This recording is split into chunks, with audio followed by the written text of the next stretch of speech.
Muy bien, buen día a todos, ¿cómo están? Bueno, es un privilegio para mí estar acompañándoles esta mañana. Gracias por la invitación.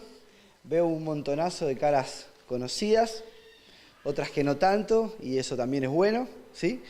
Le pedí que me pusiera la jirafa porque yo estoy todo el tiempo haciendo esto así, entonces si tengo el micrófono así, fíjense que no se iba a escuchar nada. Bien, estaba allí sentado y pensaba, qué linda que es la iglesia, ¿no? Qué linda que es la iglesia.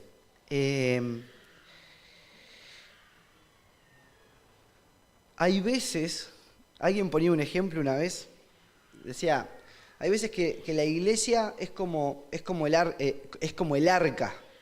de Noé, ¿sí?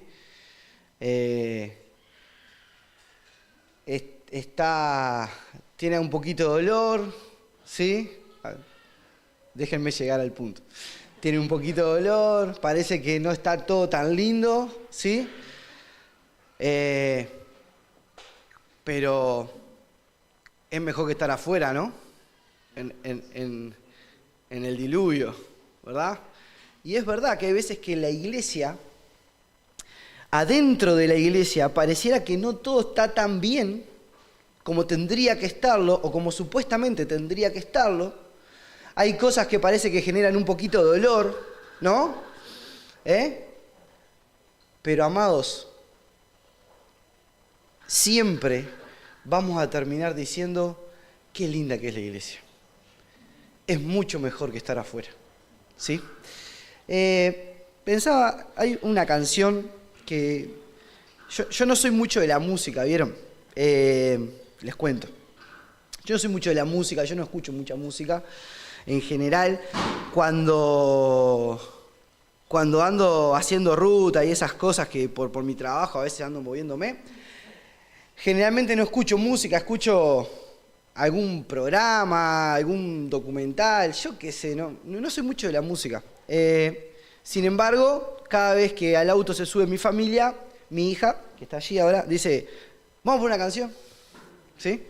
Entonces, ahí voy conociendo canciones que mi esposa va poniendo, y hay una que dice esta frase bien cortita.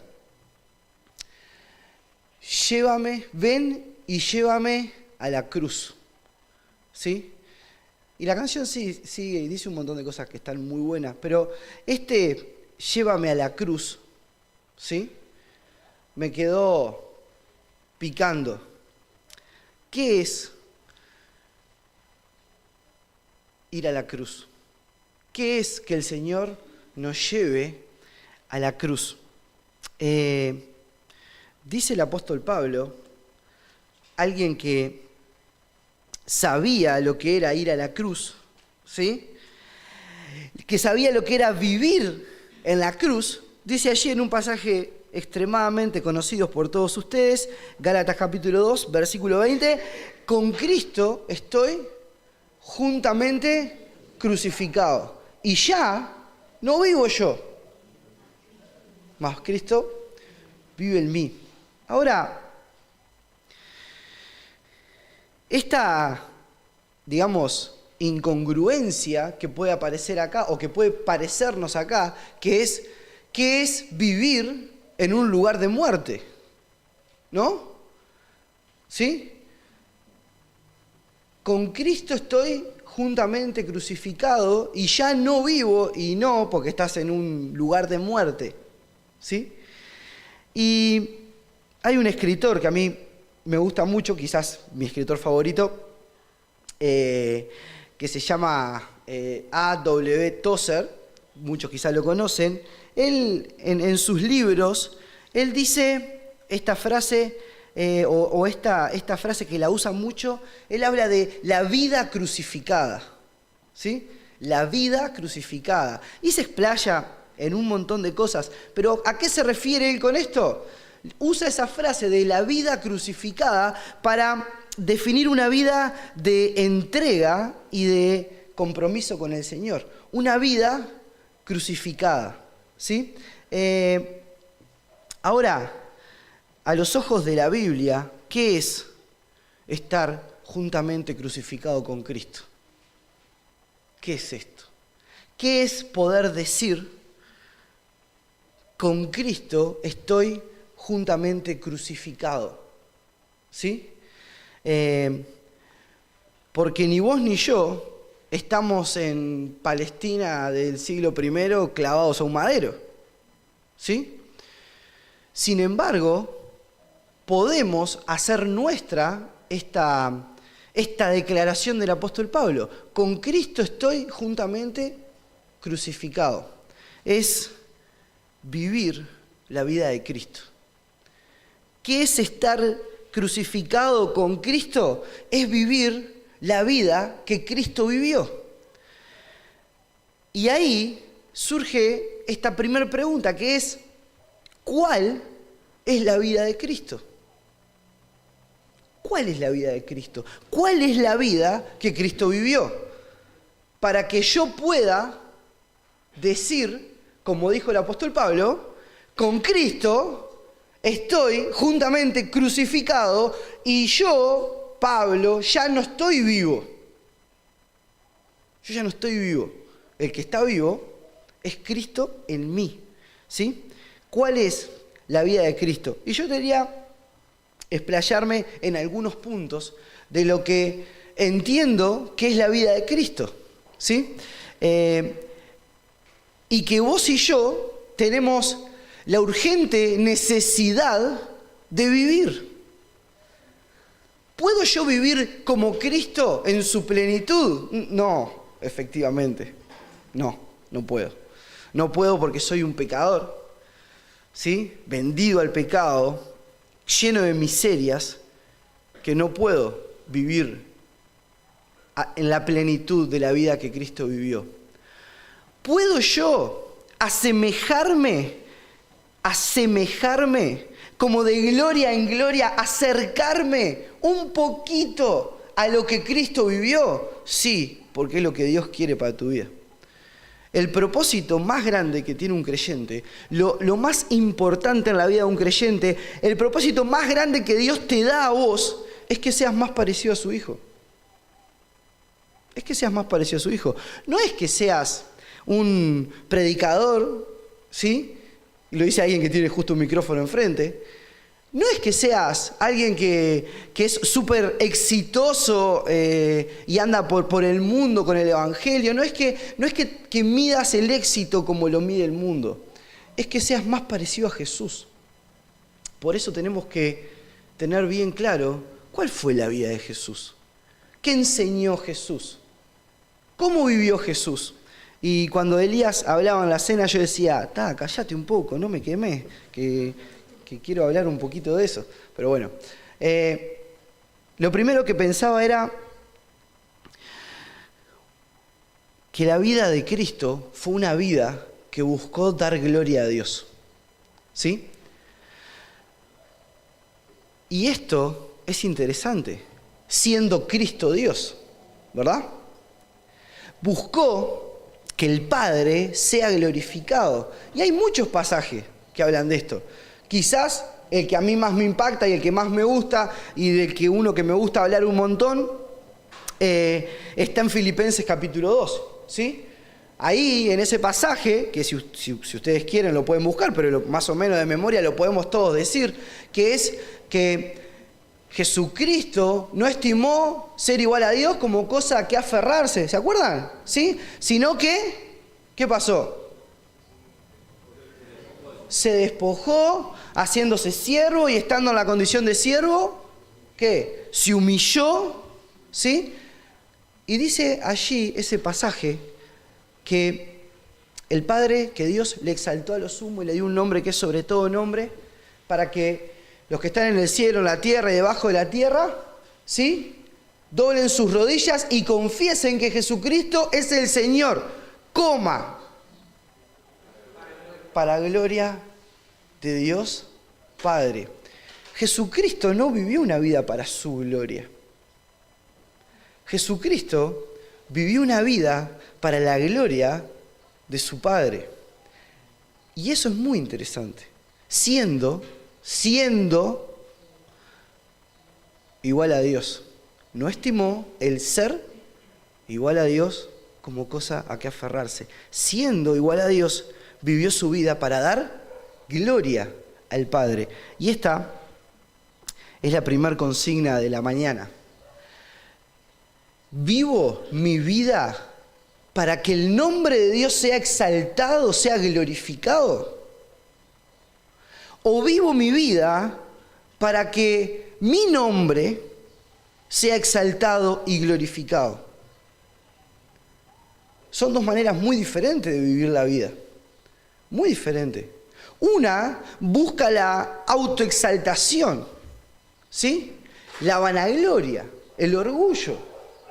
Y otra se rinde y dice, Señor, haz lo que quieras conmigo, cuando quieras, donde quieras, y voy a tratar de vivir una vida de tal manera que la gente diga, wow, el Dios de ese debe ser tremendo Dios, porque ese, que es un pecador, que yo lo conozco, mirá la vida que lleva, ¿sí? El Señor Jesús, cuando piensa en estas cosas, dice, ustedes tienen que ser luz y tienen que ser sal, ¿se acuerdan? Y les dice, bueno, una luz no se pone debajo de una mesa, se pone sobre un cerro, y Él dice, para que vean sus obras, este es el propósito, para que vean sus obras y glorifiquen al Padre. ¿Cuál es el propósito de que un creyente sea luz y sea sal? Que los incrédulos me vean vivir y no me digan qué crack sos. Que me digan qué. O que digan qué. ¡Wow! ¡Qué Dios! Para que vean sus obras y glorifiquen al Padre. Ahora, este Señor Jesús, este nuestro Señor Jesús, al que recién recordábamos, vivió esta vida de dar gloria a su Padre. Pero en este camino de dar gloria al Padre hay un montón de aristas que aparecen, ¿sí? Y una, quizás la que más nos cuesta, es la de vivir una vida sacrificial, ¿sí? Y dice allí el Evangelio de Juan, vamos a ir viendo algunas cosas que aparecen en los Evangelios, más que nada, cosas que el Señor Jesús decía. Y dice allí el Evangelio de Juan en el capítulo 10, algo que es muy conocido por todos. Dice allí, en el versículo 17, estaba en Lucas, no me cuadraba, digo, qué raro esto. Ahí está. Bien. Por eso me ama el Padre, porque yo pongo mi vida para volverla a tomar. Nadie me la quita, sino que yo mismo la pongo y tengo poder para ponerla y tengo poder para volverla a tomar. Este mandamiento recibí de mi Padre. Fíjense una cosa. Jesucristo dice, nadie arrebata mi vida. Yo elijo ponerla en sacrificio, en beneficio, para bendición de muchos que van a salvarse. Pero yo decido ponerlo. Esto es decidir sacrificarse. Y hoy, en tiempos que la multimedia, ¿no? Y todo lo que tiene que ver con las películas y todo esto, vemos que están todas estas películas de superhéroes, ¿no? Que hay un montón, de todos los colores, de todos los tamaños, ¿no? Pero la vida del héroe, ¿sí? El que termina siendo alabado, es el que se sacrificó, ¿verdad? El que dijo, no, lo mejor no es pensar en mí, es pensar en los demás, y voy y lo hago. Y es un concepto bíblico, es un concepto de la vida de nuestro Señor. Jesucristo dice, nadie viene y me quita la vida, porque no podrían. ¿Sí? ¿Quién podría quitarle la vida a nuestro Señor? ¿Quién podría venir y si no fuera su voluntad, ¿sí? Si su voluntad fuera retener su vida, ¿quién pudiera quitársela? No habría quién. Sin embargo, Él dice, no, yo la voy a poner. Una vida sacrificial. Y vengo a mi vida y me pregunto esto. ¿Yo vivo una vida sacrificial? Una vida en la que sacrifico cosas, en la que miro a los demás y digo, no, en vez de pedirle a fulanito que haga tal sacrificio, lo voy a hacer yo. Porque entiendo qué es lo que el Señor hace. ¿Qué pasa cuando esto no está en mí? Y bueno, muchas veces mi vida, mi carne, dice, no, Gonzalo, vos estás para otra cosa, vos no estás para cortar el pasto de la iglesia. Vos no estás para pintar las paredes. Eso vamos a dejárselo a otro. Vos ponete a estudiar la Biblia. Estoy en otro nivel. ¿Sí? Eso claramente no es espiritual. ¿Sí? Eso es mi carne, mi orgullo, mi vanagloria. Que no quiere decir que no haya que estudiar la Biblia para poder enseñarla. Pero hay que hacer sacrificio. Mi Señor Jesús hizo sacrificio, vivió una vida sacrificial. Yo vivo una vida sacrificial.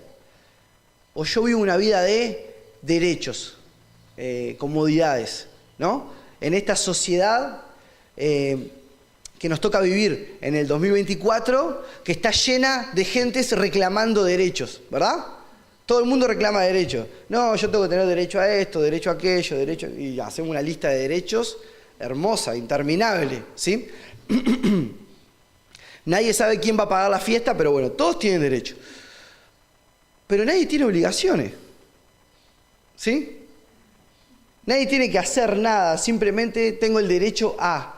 Y mi Señor Jesús, y tu Señor Jesús, vivió una vida de sacrificios, no de derechos. Fíjense si Jesús hubiera dicho, tengo derecho a... Bueno, hubiera sido el único que con razón hubiera dicho, tengo derecho a... Tengo derecho a que todos ustedes se arrodillen y me alaben. Y lo tenía. Tengo el derecho a que ustedes me laven los pies. Y lo tenía. Sin embargo, el que tenía el derecho no lo ejerció. Jesús dice, el que esté sin pecado tire la primera piedra. ¿Y quién tenía el derecho de tirar la primera piedra? Él. El que tenía el derecho no lo ejerció. Fue por otro camino. Esta es la vida crucificada. Esta es la vida de Jesucristo. Una vida que glorifica al Padre, una vida que sacrifica cosas. Ahora, pensando en esto, dice allí el Evangelio de Mateo, y nos movemos ahí un par de páginas.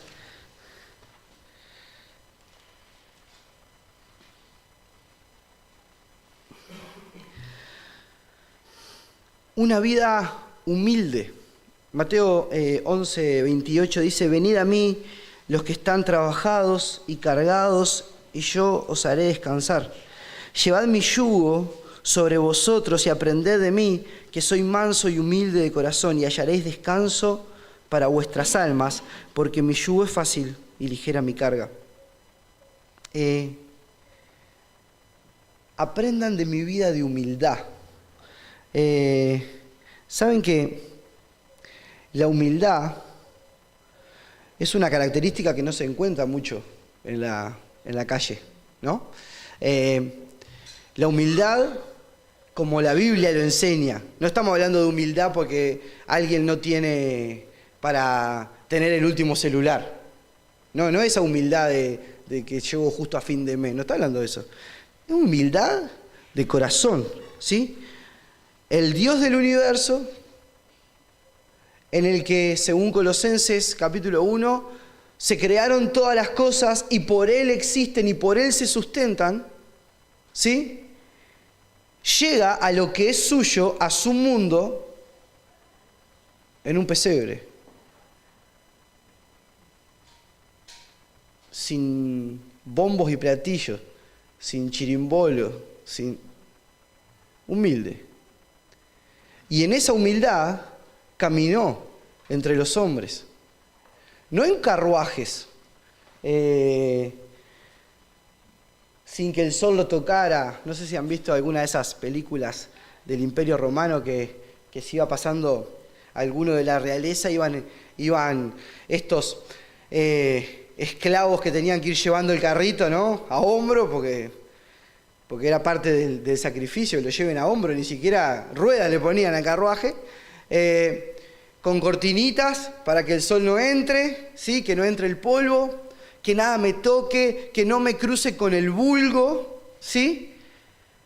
Sin embargo, nuestro Señor Jesús caminó los empolvados caminos de Palestina, los empolvados caminos de Jerusalén, en humildad, fue y se sentó a comer con los pecadores, ¿sí? Fue y auxilió lleno de misericordia a una persona, a una mujer allá en adulterio. Humildad, una vida humilde. Y cuando, como decía Elías hoy, se agachó, lavó los pies de los discípulos, ¿sí?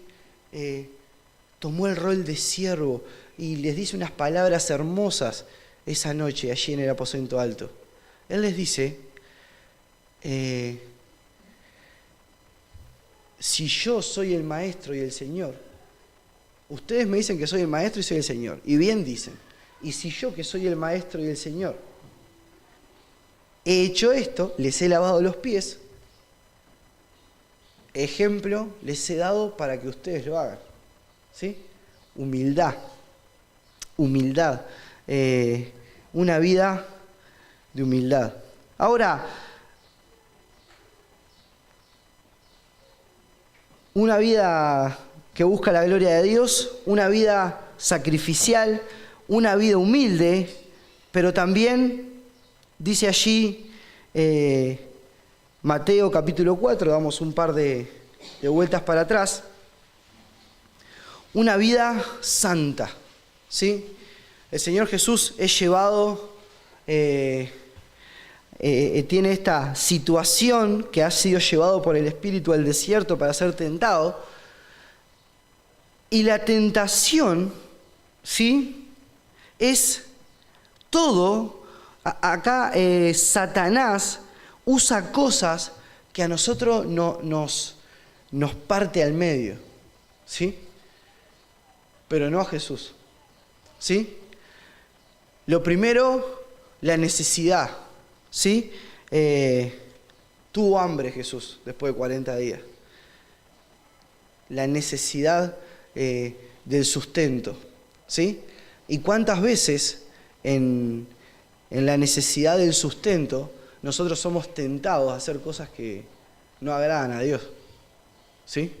En la necesidad de llegar a fin de mes, en la necesidad de conseguir eso que mis hijos necesitan, que mi familia precisa, la necesidad del sustento.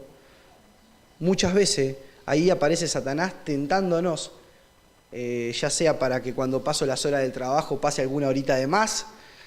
No sé cómo es en el trabajo de ustedes marcan huella, escriben a qué hora entran, no sé cómo funciona. En mi trabajo ni marco huella, ni marco tarjeta, ni nada. Me dicen, Gonzalo, pasame cuántas horas hiciste este mes.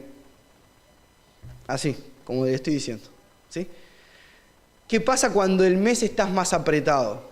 Decís, che, yo hice, no sé, 97 horas este mes, pero nadie se da cuenta si pongo que hice 102. Y esos pesitos me sirven. ¿Se entiende? La tentación que aparece en la necesidad. mi Señor Jesús vivió en santidad. No dio espacio, no dio oportunidad a que la necesidad se convirtiera en pecado, ¿sí? Que la tentación se convirtiera en pecado. ¿Por qué? Porque su fundamento era su Dios, su Padre. Su fundamento era el conocimiento de la palabra, ¿sí? Y cuando mi tentación es, che, vamos a sumar una horita más, o tu tentación, o otra manera que podemos tener en la necesidad de poder tener un rédito, tenemos que tener algo bien claro. Mi sustento no depende de mis fuerzas. Mi sustento no depende de mi inteligencia o de mis cualidades. Mi sustento no depende de mí, depende de mi Señor que me prometió sustentarme. ¿Qué pasó ahora hace un par de semanas atrás? Elecciones nacionales en Uruguay, ¿no? ¿Cuál es uno de los...? Yo no voy a hablar de política, ¿sí? No me gusta, no me interesa. Solo quiero decir algo. ¿Cuál es uno de los principales argumentos para decir votame? ¿Cuál es? Vas a estar mejor, ¿no? Si vos me votás a mí, vas a estar mejor. Vas a tener más plata en el bolsillo, ¿no? Resumiéndolo así. La canasta básica la vas a tener cubierta, no vas a tener necesidades para poder pagar las cuentas, para poder comer, para poder vestir a tus hijos, para poder salir a pasear un día. Votame a mí y tus necesidades van a estar cubiertas. Ese es uno de los eslóganes, si no es el más grande, pega en el palo, ¿verdad? Porque la gente quiere tener seguridad de que va a estar con sus necesidades satisfechas. Y entonces el creyente escucha algo así y dice, pobre gente la que confía en esas palabras. Pobre gente que su esperanza, ¿sí? Que la chance que tienen de llegar a fin de mes, ¿sí? O de que no le falte nada, o de que sus hijos tengan cubierta la sociedad y tengan un médico, depende de un político, ¿sí? Que claramente sus fines no son eso, para ellos estar seguros. Y el creyente dice, bueno, gracias a Dios, yo ya tengo toda esa seguridad. No preciso poner el voto para acá o el voto para allá para tener esa seguridad. Esa seguridad la tengo en mi Señor. Pero sigue el pasaje y en la tentación Satanás le dice, mirá, si vos me adorás, todo esto va a ser tuyo. Y ya ahí cambió.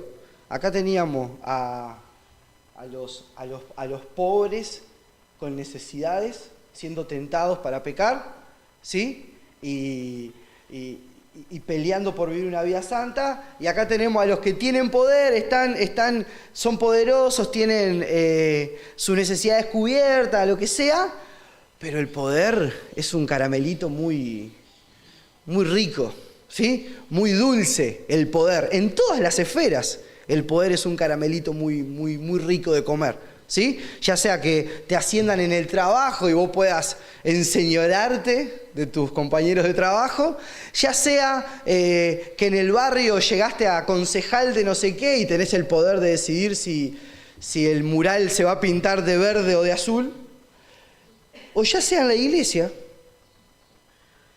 y ahí todos hacen silencio y escuchan qué va a decir este loco, ya sea en la iglesia y me dieron una X responsabilidad y ahora yo voy a pelear a capa y espada por cuidar mi chacrita y que nadie la toque. Poder. ¿Sí? Amados, que la vida santa de nuestro Señor se refleje en todas estas áreas de nuestra vida. Y cuando venimos a la iglesia, y yo les decía hoy, la iglesia es un lugar hermoso, es un lugar hermoso. Y es verdad que a veces tiene olorcito, ¿sí? Porque hay algo que no está bien.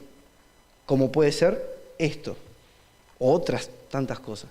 Necesitamos vivir vidas santas, que peleen contra esa tentación de agarrar cosas, ya sea por necesidad o ya sea por lo lindo que es el poder, ¿sí? Ahora, nuestro Señor no solo vivió una vida santa, sino que vivió una vida con un objetivo, ¿sí? El escritor del libro le puso una vida con propósito, ¿no? Pero fíjense, el Evangelio de Juan, capítulo 18,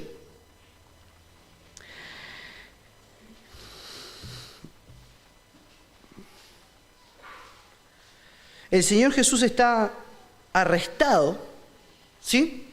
Y está ante Pilato y dice estas palabras, ¿sí? Dice allí el versículo 33 del capítulo 18 del Evangelio de Juan. Entonces Pilato volvió a entrar en el pretorio y llamó a Jesús y le dijo: ¿eres tú el rey de los judíos? Jesús le dijo: ¿dices tú esto por ti mismo o te lo han dicho otros de mí? Pilato le respondió: ¿soy yo acaso judío? Tu nación y los principales sacerdotes te han entregado a mí. ¿Qué has hecho? Respondió Jesús: mi reino no es de este mundo. Si mi reino fuera de este mundo, mis servidores pelearían para que yo no fuera entregado a los judíos. Pero mi reino no es de este mundo. Le dijo entonces Pilato: luego, ¿tú eres tu rey? Respondió Jesús: tú dices que yo soy rey. Yo para esto he nacido y para esto he venido al mundo, para dar testimonio a la verdad. Todo aquel que es de la verdad oye mi voz. Para esto he venido. ¿Para qué? Para dar testimonio de la verdad. Yo vine para mostrar el camino a la verdad. Yo vine para que puedan tener vida y vida en abundancia. ¿Sí? Una vida con un propósito. No vine a ver qué pasaba. El apóstol Pablo dice, pensando en algo similar a este concepto, en 1 Corintios capítulo 9, él dice: así peleo. No como quien tira golpes al aire, ¿sí? No ando tirando piñas a lo loco, así. Yo tengo un objetivo y sé que golpeo. Y así corro, no como a la aventura, ¿no? No. Yo sé a dónde voy. Sé el objetivo que tengo una meta trazada y sigo ese camino. Una vida que tiene un objetivo. Y yo me pregunto esto y te lo pregunto a vos. ¿Tiene tu vida un objetivo? ¿Tiene tu vida un objetivo? ¿O llegaste hoy acá y bueno, mirá, como me pasa a veces con los gurises en la iglesia, ¿no? Che, ¿y qué vas a estudiar? Terminando sexto de liceo, ¿no? El año que viene arrancan. No sé. ¿Cómo lo sabés? Sí, no sé si quiero ser ingeniero o profesor de educación física, ¿sí? ¿Cómo? ¿No? Bueno, perdón. ¿Sí?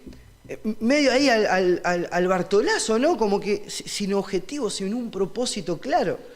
Y yo me río de los gurises que van a gurises, che, bueno, vamos a orar, vamos a charlar, lo que sea. Pero te pregunto a vos, persona adulta mayor, ¿sí? Que ya estudió, que tiene su trabajo, que todos los días cumple un horario. ¿Tu vida tiene un propósito más allá del de despertarte, respirar, comer y dormir? ¿Hay un propósito? ¿Estás siendo de bendición para los demás? ¿El nombre de Cristo está siendo glorificado por la manera en la que vos vivís? ¿Das testimonio de la verdad, como dice el Señor Jesús acá? ¿O simplemente estamos como en esa situación en la que vaya pasando el tiempo, ¿no? Que vaya pasando hasta que se termine, ¿no? A veces que nos pasa en esta época del año, ¿no? 8 de diciembre, decimos, no sé cómo seguir con la reunión de adolescentes, no sé cómo seguir con la reunión de niños, ya, o sea, que termine, necesito que termine. ¿Y qué vamos a hacer? Y no sé, vamos a jugar al vóley en el fondo y yo qué sé, ¿hasta cuándo? Hasta el 15. Y vamos como... nosotros terminamos ayer, así que no sé cómo es lo de ustedes, pero nosotros terminamos ayer. Pero a veces vivimos la vida así, y no sé, vemos y lo que salga, que pase el tiempo. Pero el tiempo no vuelve, el tiempo no se recupera, y cuando un día me despierto digo, uy, no puede ser, yo tengo 35 años, no puede ser que tengo 35 años y siempre fui dejando para después esto. Y hoy capaz que no lo puedo hacer, capaz que no lo puedo encarar, capaz que es muy complejo, ¿se entiende? Necesitamos tener un propósito de vida, una vida que tiene un objetivo claro de vivir. Ahora, quiero marcar un par de puntos más. El último que voy a dejar es uno de los que a mí más me toca, ¿sí? De lo que entiendo que es la vida de Jesús.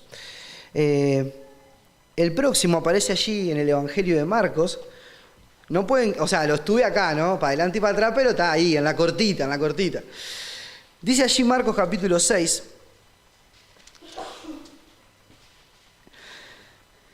En la alimentación de los 5.000, que Jesús, en el versículo 34 dice, y salió Jesús y vio una gran multitud y tuvo compasión de ellos, porque eran como ovejas que no tenían pastor. Una vida llena de misericordia. Para hablar de una vida de misericordia, el Señor Jesús tiene ejemplo en estos evangelios de una manera fantástica, hermosamente fantástica, ¿sí? De una vida de misericordia. Pero el Señor Jesús vio a las personas y dijo,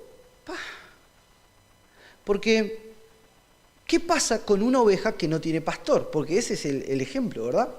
¿Qué pasa con una oveja que no tiene pastor? Es una oveja que, primero que nada, está indefensa, ¿sí? Ante el aproximamiento, ataque, lo que sea, de cualquier animal que haya en el campo, está indefensa.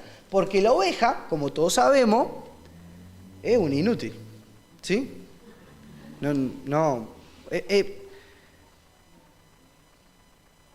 Estamos de acuerdo, ¿no? Bueno, sirve para dar lana, y está bien, tiene su propósito la ovejita, y sirve para tener corderito para fin de año, pero pobre oveja, la oveja es un animal muy débil, muy débil. Y con ese animal Dios nos comparó a nosotros, con oveja.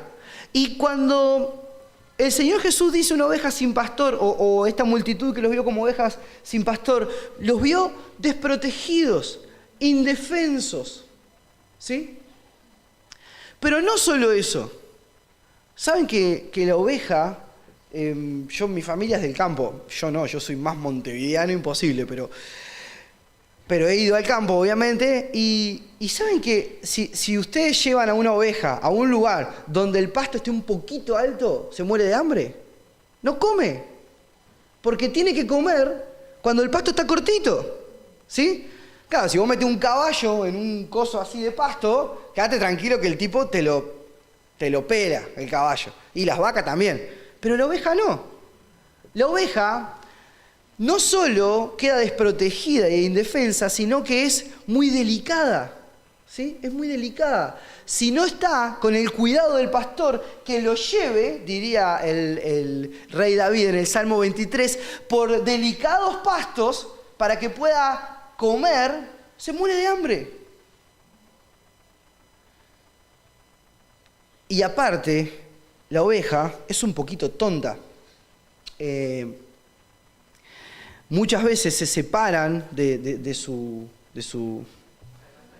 rebaño. Iba a decir manada. ya lo dije, no importa, de su rebaño, ¿sí? Se pierden, quedan, saben que si se entierran un poquito en el barro ya no pueden salir. Y Jesús miró a la gente y dijo, estos están indefensos, se están muriendo de hambre, no literal, de hambre espiritual, ¿sí? No saben a quién seguir, ni por dónde seguir. Para mejor, esto se lo dijo a los fariseos, son ciegos guiando ciegos. ¿Y qué sintió? Dice, tuvo compasión de ellos. Una vida misericordiosa, que mira a las personas y tiene misericordia de ellas. Y somos nosotros personas que ven con misericordia a los demás. Yo les contaba el otro día, bueno, el viernes coincidimos con el día en un asado. Comió todo sin sal, Cecilia, te aviso, todo sin sal. Agua y sin sal todo.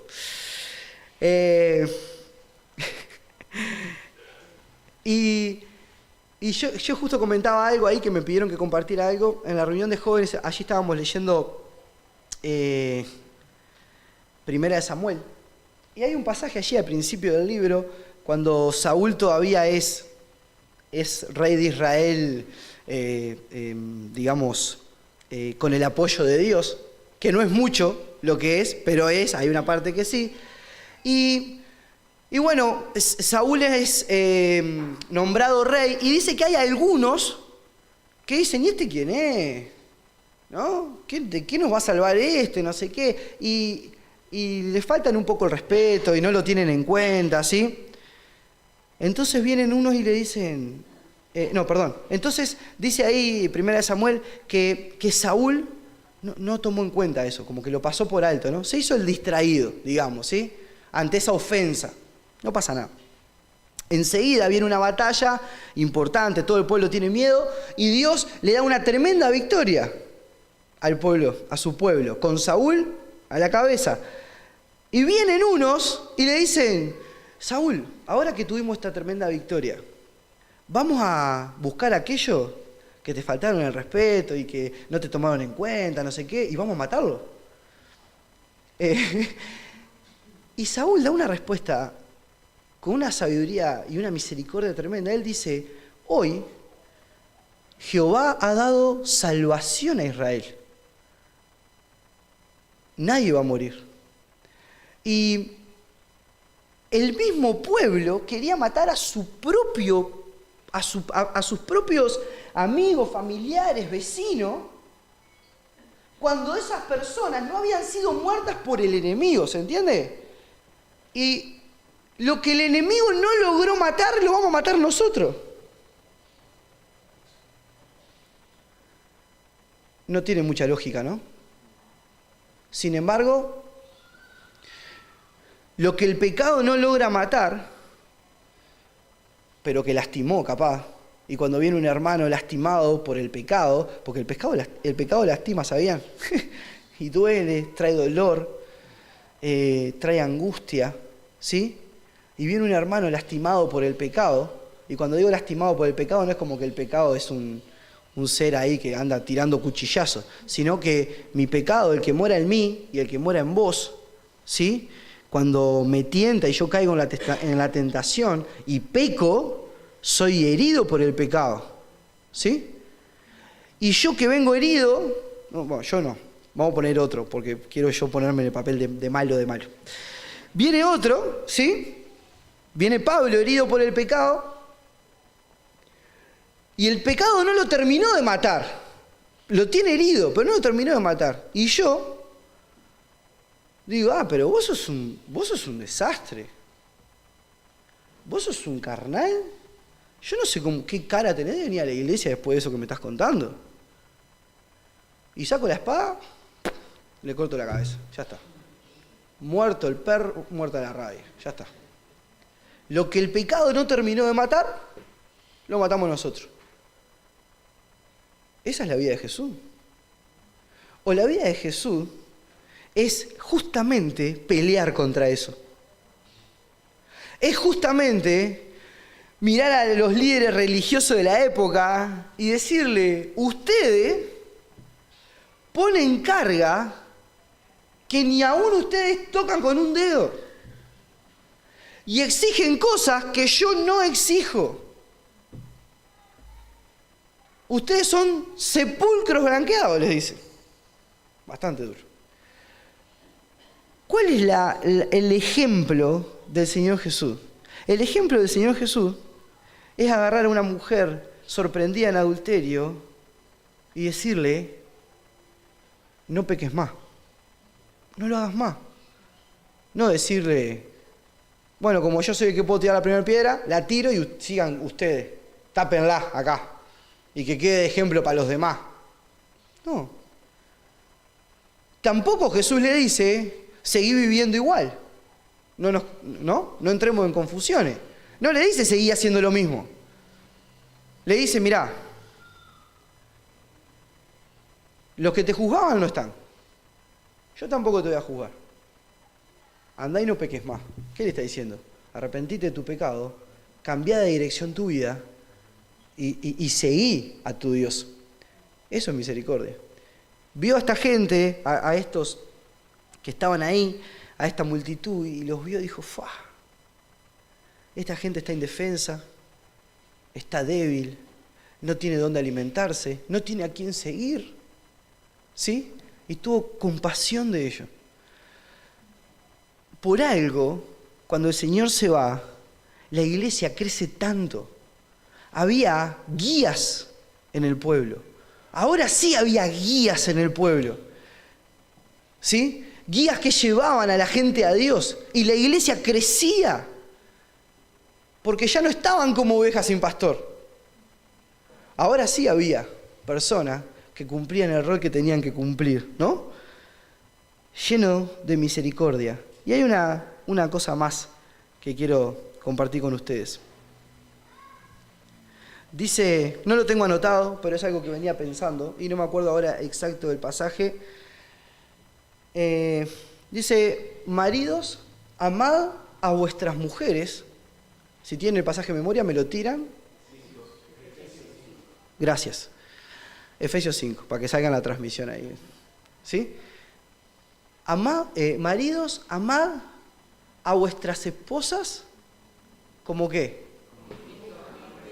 Como Cristo amó a la iglesia y se entregó a sí mismo por ella. ¿Cuál es la vida de Cristo? La de amar a la iglesia. Y esta es una pregunta que yo te quiero hacer y que me la hago a mí constantemente. ¿Amo a la iglesia? ¿Amo a la iglesia? ¿Amás a la iglesia? No las paredes, ¿sí? El púlpito o el parlante. ¿Amás a la iglesia? ¿Amás a los hermanos? ¿Amás al cuerpo de Cristo? ¿Lo amás de tal manera que podrías entregarte por esos hermanos?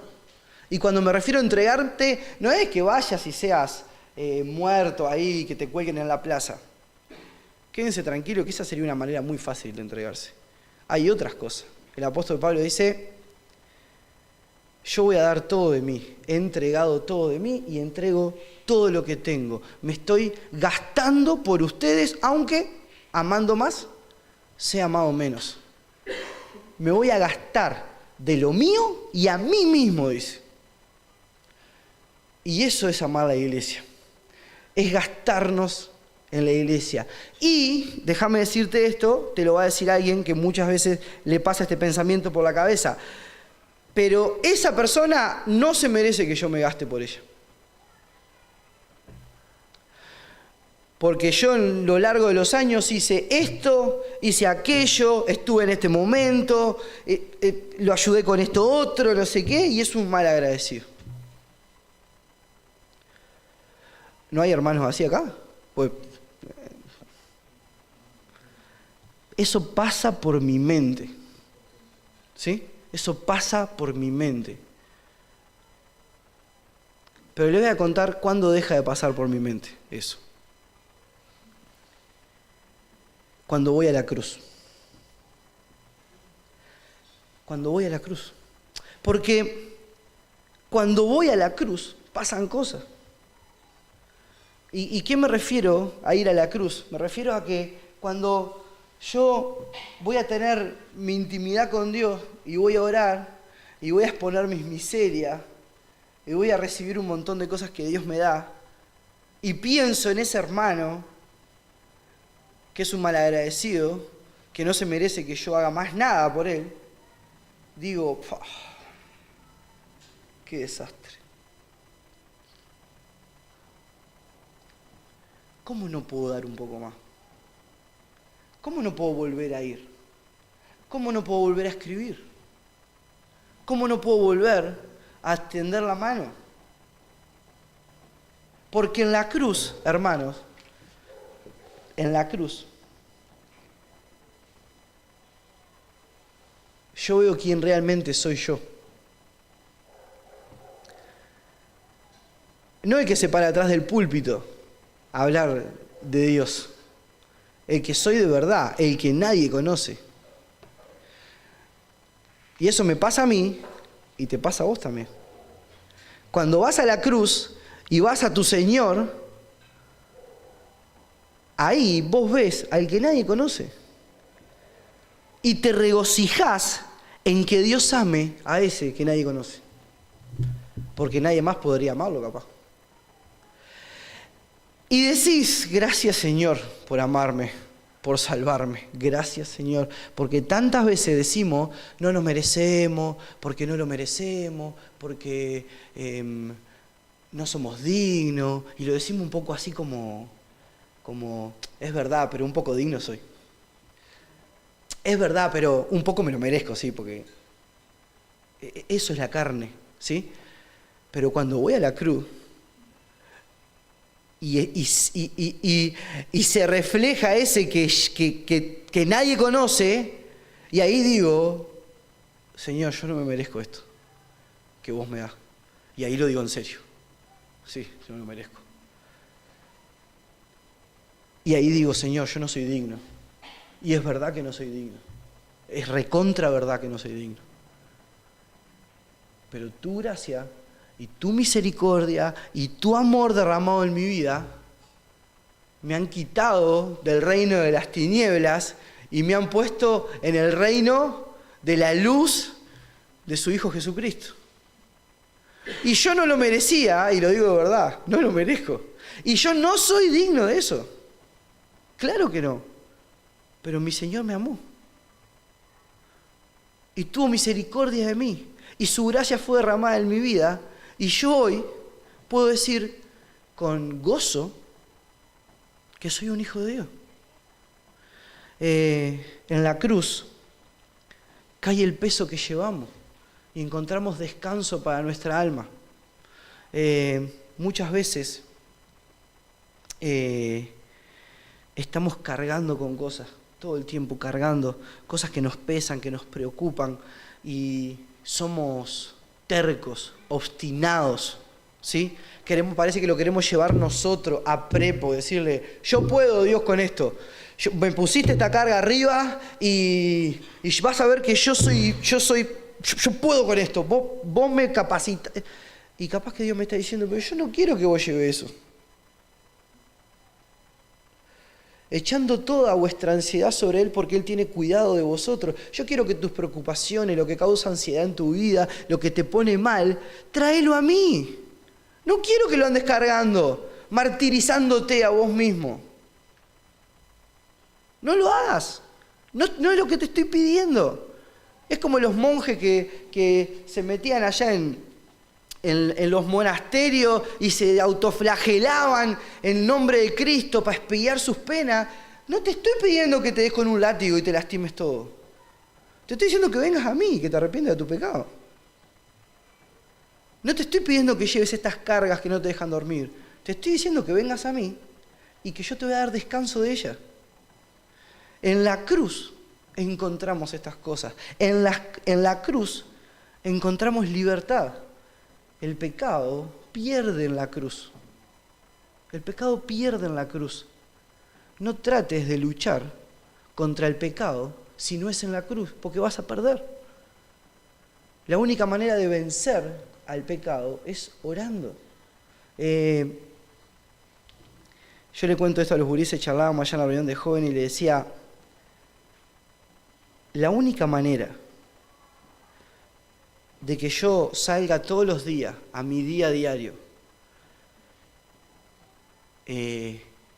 y que pueda vencer contra el pecado es que antes le diga a Dios, gracias por la victoria que me diste ayer contra el pecado, pero dame una nueva hoy porque yo solo no puedo. ¿Y por qué sé que solo no puedo? Porque lo he comprobado. No algo teórico, no algo filosófico, no algo teológico, porque lo he comprobado en mi cuerpo, en mi carne. Si yo no le digo a Dios, Dios, sosteneme en esta lucha contra el pecado, porque yo solo no puedo, les prometo que no puedo. Es la única manera de vencer, es ir a la cruz y decirle, Señor, dame un nuevo día de victoria, fortaleceme hoy. Y al otro día decirle, gracias por la victoria que me diste ayer, pero hoy necesito una nueva. Necesito que me des una nueva victoria contra el pecado. Muchas veces creemos que el enemigo está enfrente y el enemigo está adentro. En la cruz, la religión se cae. Las caretas, lo que actuamos, entre comillas, para que la gente me vea como en la cruz, todo eso se cae. Chau caretas. En la cruz, el orgullo mengua, el orgullo decrece. ¿Por qué? Y porque miro a mi Señor y miro sus manos atravesadas y su costado atravesado y digo, ¿qué méritos tengo para ser orgulloso?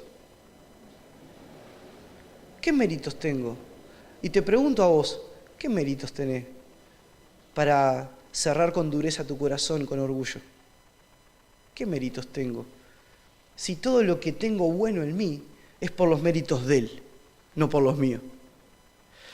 En la cruz experimento consuelo, sanidad. Esa sanidad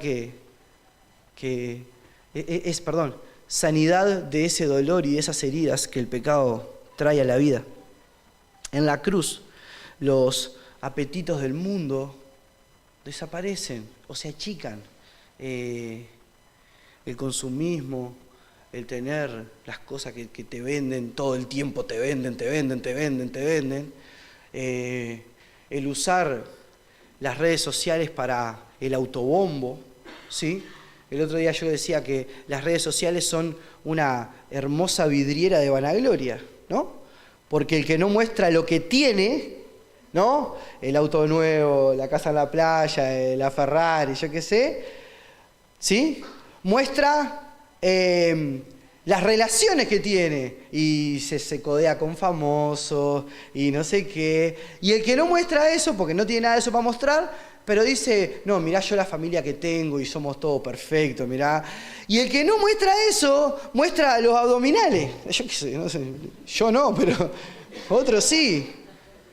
¿Por qué? Porque es eso, es vanagloria.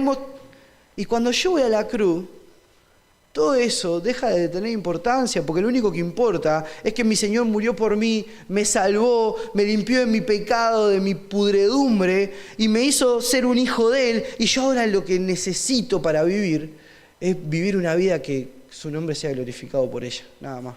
Y el resto... un escritor del 1500 y pico, François Fenelon, escribe un libro que se llama El camino de la cruz, ¿no? Justo pensando en esto, yo en un grupo ahí que tenemos de amigos ahí he pasado algún texto de este libro y quería compartirles un par de frases. Dice así: normalmente cuando sufres es la vida de tu propia naturaleza la que te hace daño. Cuando estás muerto, no sufres. Si estuvieras completamente muerto a tu antigua naturaleza, dejarías de padecer muchas de las penas que ahora te preocupan. Y cierro con esto. Es mucho más duro vivir el dolor de resistir a la cruz que la propia cruz. Amados,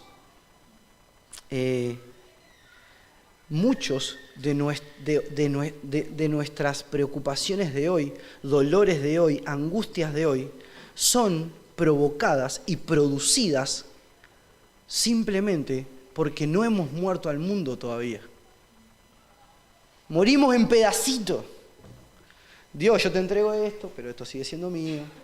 Ahora ocupate de esto, pero esto otro todavía no. Y cuando quiero ver, y si yo tengo la suficiente objetividad, ¿sí? Y la capacidad de mirarme a mí mismo, me voy a dar cuenta que aquello que yo no le entrego a Dios es lo que me causa las penas. Eso es lo que me está haciendo estar mal. Lo que yo todavía no le entregué a Dios. Y cuando yo se lo entregue, voy a poder vivir como vivía el apóstol Pablo. Con Cristo estoy juntamente crucificado y ya no vivo yo. Cristo vive en mí. Y hay un montón de cosas difíciles, pero ninguna de esas quitan el gozo de mi corazón. Estamos hablando de este hombre, ¿no? Del apóstol Pablo. Ninguna quita el gozo de mi corazón. Qué tremendo que podamos tener acceso a esta cruz. Y me gustaría cerrar pensando en esto. Acércate más a la cruz. Acércate más a la cruz.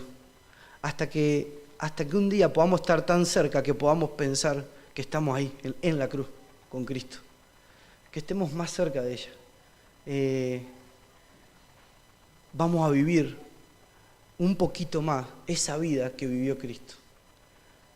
Y vamos a vivir, y si vivimos esa vida un poquito más como vivió Cristo, vamos a estar siendo obedientes a Dios, que quiere que seamos hechos conforme a su imagen. ¿Sí? Que las cosas del mundo, el orgullo, la vanagloria, todo lo que mi carne quiere, yo pueda ir matándolo sin piedad. Misericordia para los hermanos, sí. Al pecado sin piedad, cortando las cabezas. Que el Señor bendiga su palabra y que podamos vivir esas vidas más cerquita de la cruz. Amén. ¿Oramos? Padre Santo, gracias por esta mañana y queremos, Señor, darte gracias por la iglesia, Señor. Por tu iglesia, Señor. Por esa iglesia que tú compraste a precio de sangre preciosa, Señor. Esa iglesia por la que tú, Señor, te entregaste, Señor. Esa que amaste y te entregaste por ella, Señor. Gracias por la iglesia, Señor. Ayúdanos a cuidar la iglesia, a amar la iglesia, Señor. Ayúdanos, Señor, a ir a la cruz. Dejar allí, Señor, nuestras penurias, nuestros dolores y también nuestra pudredumbre, Señor, las cosas que están mal, Señor. Ayúdanos a vivir más cerquita de la cruz, Señor. Que podamos estar, Señor, en ese lugar, viviendo, caminando, Señor, y que tú transformes nuestras vidas, Señor. Gracias por tu amor. En el nombre de Cristo oramos. Amén, Señor.